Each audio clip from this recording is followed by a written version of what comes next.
E se as coisas não aparecem na sua vida, por mais que você já tenha desejado, já tenha feito visualização, já tenha feito as suas metas lá, você é uma pessoa organizada e você tenta isso, você tenta aquilo.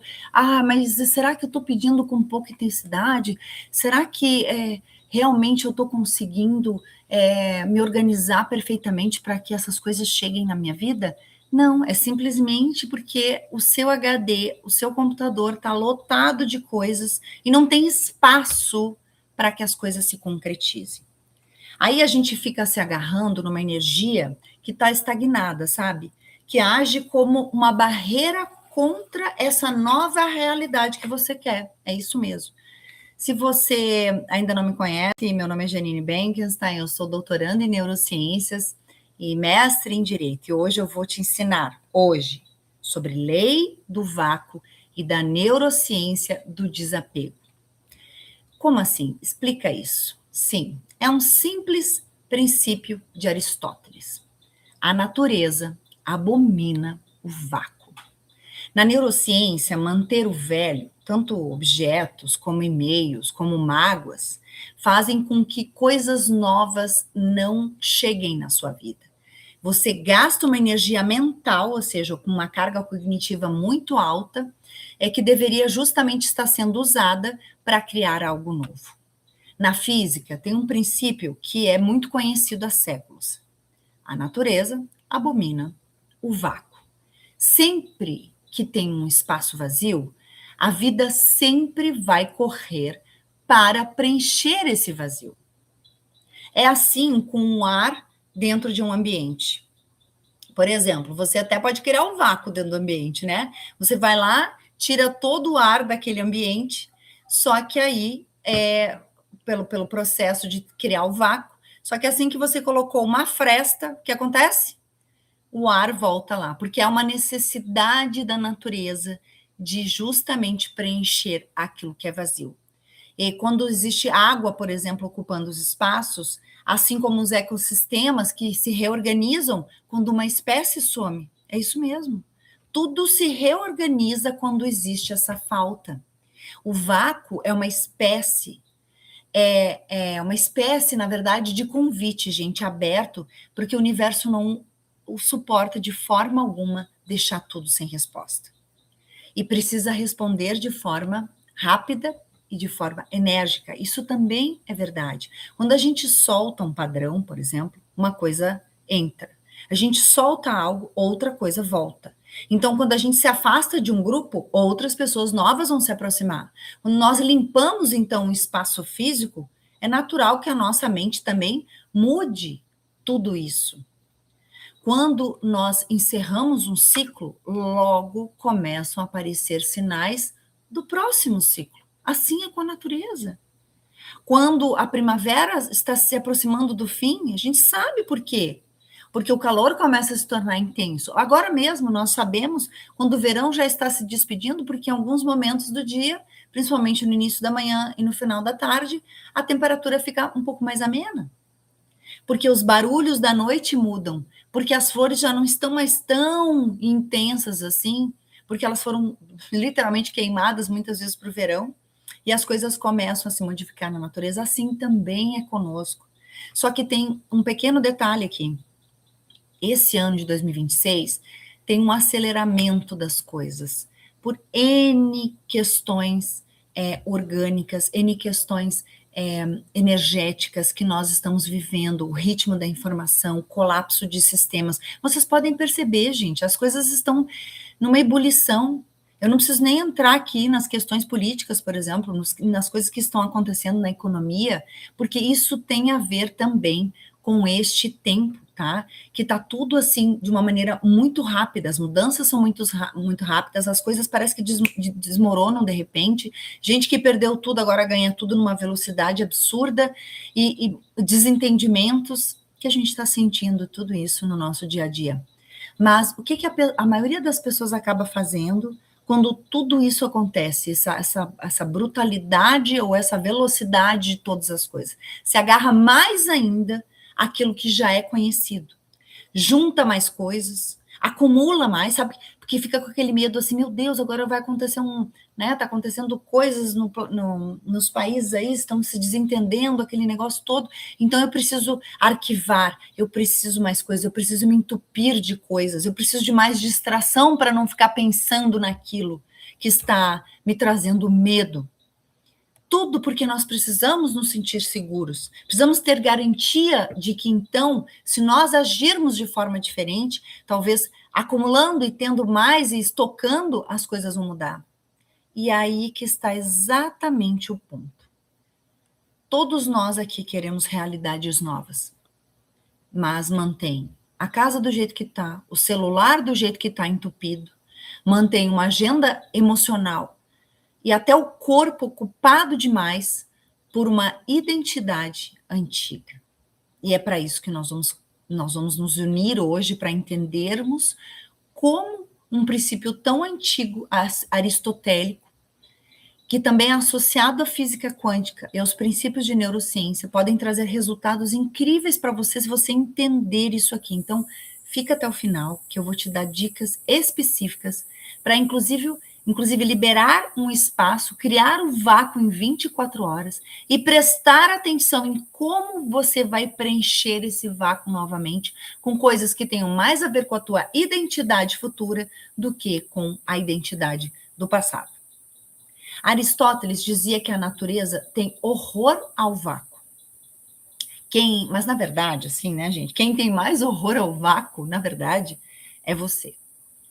Porque, e eu me incluo aqui, né? Porque nós temos medo de ficar sem, medo de esvaziar, medo de soltar. Então, o que a vida acaba fazendo para gente, o universo, o campo eletromagnético, o campo quântico, ele respeita aquilo que você está passando. Porque nós acabamos escolhendo duas formas de viver. A primeira delas é pedindo, afirmando, consumindo conteúdo, mas sem abrir mão de nada que represente conforto, mesmo que seja tóxico, mesmo que seja aquela porcaria que a gente está acostumado, mas que já é o velho conhecido conteúdo. Então, você acaba consumindo coisas novas, você até presta atenção em lives como essa, você consome esse conteúdo aqui, mas aí é mais um conteúdo, sabe?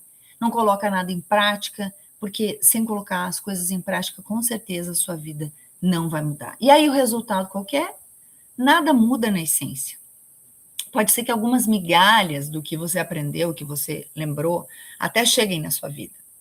Mas a estrutura, gente, a parte estrutural da tua vida fica totalmente sempre e sempre igual. Os personagens até podem mudar, sabe? As personas, né? Que compõem aquela mulher que é rejeitada, aquele homem que sempre perde dinheiro.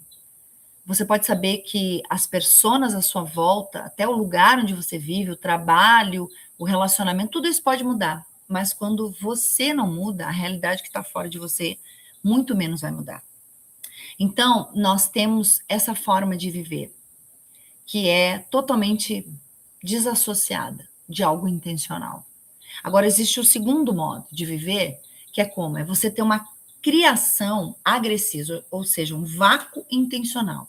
Uma coisa é você criar um vácuo e encher ele de coisas idênticas. A outra é você criar um vácuo intencional, gente. De maneira agressiva. Como é que é isso? Como assim de maneira agressiva? Porque se não for assim, não vai acontecer. Você vai deliberadamente remover as coisas, as pessoas, os hábitos e os objetos que pertencem a uma versão tua que tu não quer mais. Qual é a tua versão que combina com uma carreira mais próspera? Qual é a tua versão que combina com um homem e uma mulher com um corpo mais saudável? Qual é a tua versão que combina com relacionamentos melhores? Qual é a tua versão que combina com uma conta bancária mais equilibrada? Você pode ter certeza absoluta, eu falo isso com propriedade, porque eu passei por todos esses estágios, por todas essas questões, de entender, poxa vida, mas as coisas que me acontecem são só um resultado daquilo que eu mesmo coloquei para o mundo, colapsei em onda, porque antes de se tornar realidade, precisa sair né, de uma frequência, de um imaterial para o material. Então, há o colapso da função de onda para se tornar real. Mas deixa eu te falar uma coisinha. Esse colapso de função de onda acontece quando nós estamos criando coisas diferentes na nossa vida. Quando nós estamos vivendo as mesmas coisas, nem precisa de tudo isso. Você nem acessa o que tem fora de você. Você muito menos acessa os poderes que você tem de poder criar coisas novas, de ter criatividade para entender e para identificar quais são as coisas que estão emperrando a sua vida hoje. Esse processo é muito mais simples, é muito mais confortável.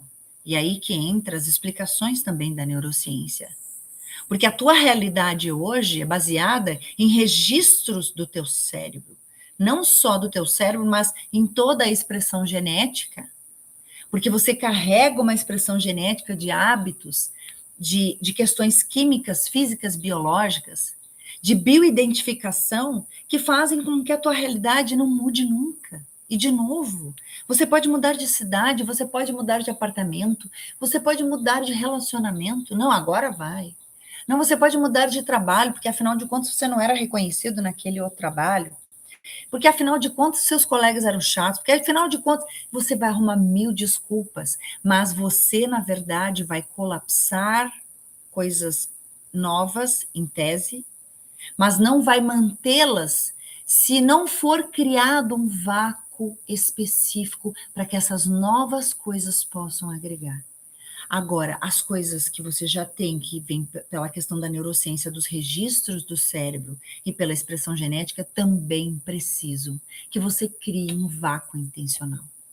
Você precisa ser intencional para criar isso. Então, você, num primeiro momento, até suporta o desconforto desse espaço vazio e coloca a melhor das intenções. E justamente, não, eu sei exatamente o que eu quero. Eu quero me comportar desta forma, porque, na verdade, em vez de ganhar tantos R$1.000, eu quero ganhar X mil reais. Só que aí você olha para o seu armário e vê que todas as roupas que você tem não combinam com essa nova realidade. Ou você olha também, estamos falando aí de você ganhar um pouco mais, ou bastante mais do que você quer hoje. Aí você olha para os seus amigos, né, para as pessoas com que você se relaciona, para os lugares onde você sai, os livros que você não lê, provavelmente, né, os exercícios físicos que você não faz para se manter em alta performance, inclusive de saúde mental, física, orgânica. Você olha para tudo isso e diz assim, poxa, mas será que eu vou abrir mão disso tudo? Até é fácil ficar um final de semana sem falar com os meus amigos. E também é fácil ficar uma semana sair naquele lugar. E também é fácil eu, nesse final de semana, comer tudo que eu quiser. Porque daí na segunda-feira eu começo, daí na segunda... Não vai acontecer. Porque quando você criar esse espaço, esse vácuo para que novas coisas aconteçam, para que novas coisas tornem realidade na sua vida, você vai ter algo muito sério que se chama síndrome da abstinência. Você vai entrar em desespero, porque por mais que você queira coisas novas na sua vida, você abrir mão daquilo que não coaduna, ressoa, ou confirme, ou seja parecido com a tua nova realidade, vai te criar um desconforto tão grande ter que abrir mão dessas coisas, que aí o que vai acontecer? Qual é o resultado? Vai voltar tudo a ser o normal, porque você vai ter abstinência dessa antiga pessoa que você sempre foi. Mas eu preciso te dizer, nada vai mudar na sua vida se você não abrir mão destas coisas na sua vida.